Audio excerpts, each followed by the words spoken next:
Bonjour, voici une deuxième vidéo de présentation des mécaniques de l'extension Hades qui va parler de la zone d'entrave.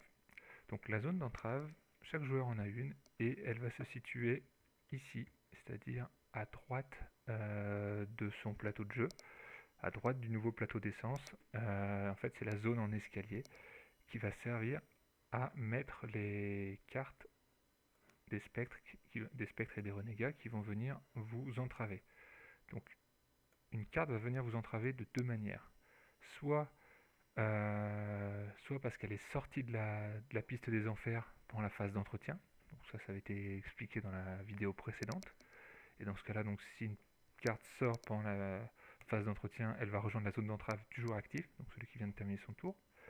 Soit parce qu'un joueur va payer le coût en âme qui est en haut à droite des cartes, violet, donc dépenser autant d'âme que le coût, pour envoyer cette carte dans la zone d'entrave du joueur de son choix. Voilà, donc un adversaire. Voilà, donc deux façons d'avoir des cartes d'entrave. Les cartes en entrave, on les superpose de manière à simplement laisser visible le coup en force, vous voyez, les points de victoire et les gains en âme lorsqu'elle est vaincue, lorsqu'elle est battue. Voilà. Et c'est pour ça donc on a cette disposition en escalier, parce qu'en fait le reste de la carte, on n'a pas besoin de le voir. Voilà. Donc une carte qui est dans l'entrave, déjà, de base, elle vous fait des points négatifs. C'est-à-dire que ces points de victoire qui sont en bas à gauche, qui sont les points de victoire que vous gagnez lorsque vous allez anéantir cette carte, donc ça aussi ça avait été expliqué précédemment, bah, tant que cette carte est dans votre zone d'entrave, c'est des points négatifs.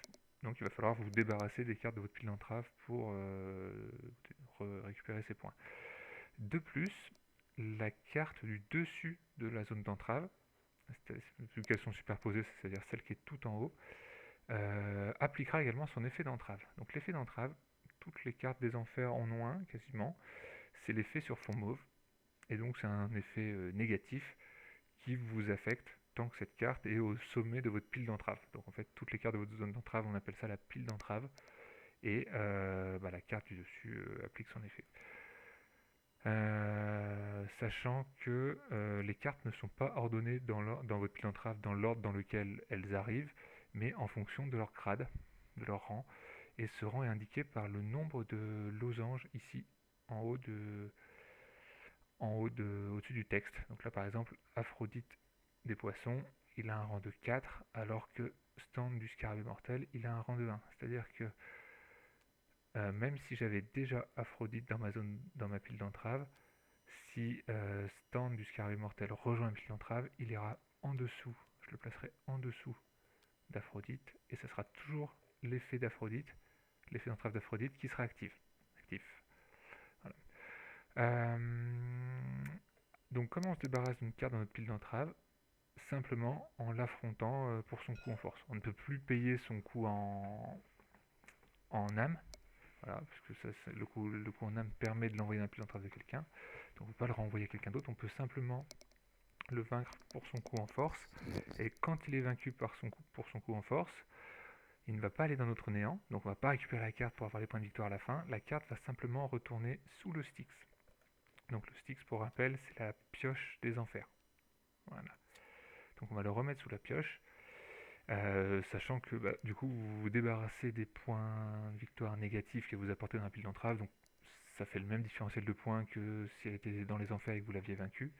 Et vous gagnez également les âmes qu'on obtient quand on bat un personnage des enfers, que ce soit dans la pile d'entrave donc, ou directement dans la rivière des enfers. Voilà. Voilà, donc pile d'entrave, on les empile en fonction de leur rang dans notre zone d'entrave. Seulement l'effet du dessus de la pile d'entrave est actif. Par contre, on peut affronter celui qu'on veut, pas forcément celui du dessus. On peut les affronter indépendamment chacun. Tant qu'ils sont là, ça fait des points de victoire négatifs. Quand on les bat, on gagne le gain en âme et on renvoie la carte sous le Styx. Et c'est tout ce qu'il y a à savoir pour la pile d'entrave. Merci.